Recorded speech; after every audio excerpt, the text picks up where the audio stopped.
When we speak of Carthage, what instantly comes to mind is probably the ancient Punic city, a city of splendor and riches serving as one of the largest commercial centers within the ancient Western Mediterranean. 3 consecutive wars against the Roman Republic, referred to as the Punic Wars, would famously culminate in the destruction of Punic Carthage in 146 BC, whereafter it would be reconstructed as a Romanized city by Julius Caesar a century later, becoming the 3rd wealthiest settlement in what would eventually become the Roman Empire, only beneath Rome and Alexandria. Both ancient periods of Carthage undoubtedly warrant entire videos of their own, and must not be subject to oversimplification, as the historical backgrounds of each are vast with much in the way of conjecture. But this video revolves around a completely different era and an often overlooked perspective on Carthage, namely what we can validly label as Carthage's modern history.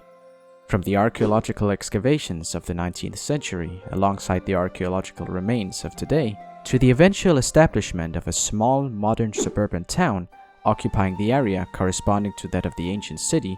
which adopted the name of its ancestor, Carthage. But to establish some context, what became of Carthage at the end of Antiquity throughout the Middle Ages?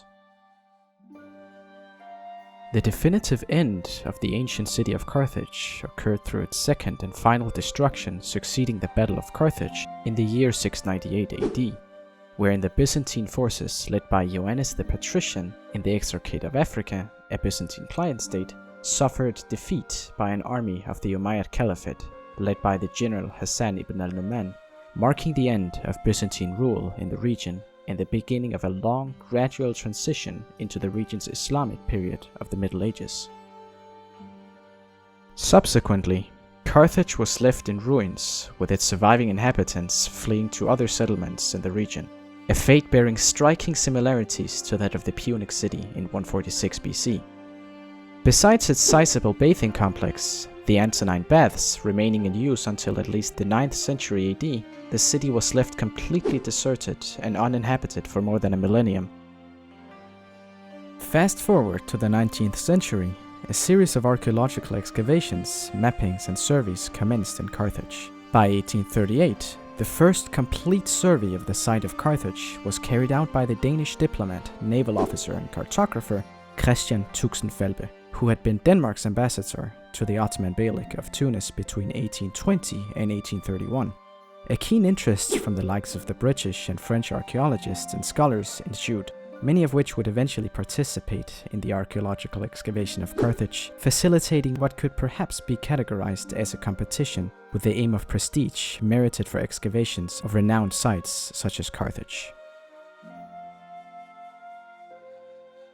As implied before, Tunisia was at the time a subject of the Ottoman Empire in the form of the Beylik of Tunis,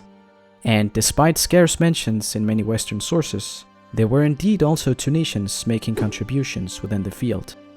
One of them was named Muhammad Khasnadar, who was, amongst its native inhabitants, possibly the most important figure within early Tunisian archaeology, having been the first to publicly voice a proposal for the establishment of a museum dedicated to Tunisia's antiquities, as well as having carried out excavations beginning in 1866. From the Bey, he would receive a brief period of monopoly over excavated Tunisian antiquities until 1873, wherein they would be brought under the state's ownership. Not long after, in 1887, the Alaoui Museum, today the Bardo Museum of Tunis, also the National Museum, was established within the Beylikal Palace, after which said artifacts would eventually be put on exhibition. With this renewed interest in Carthage, numerous remains were unearthed.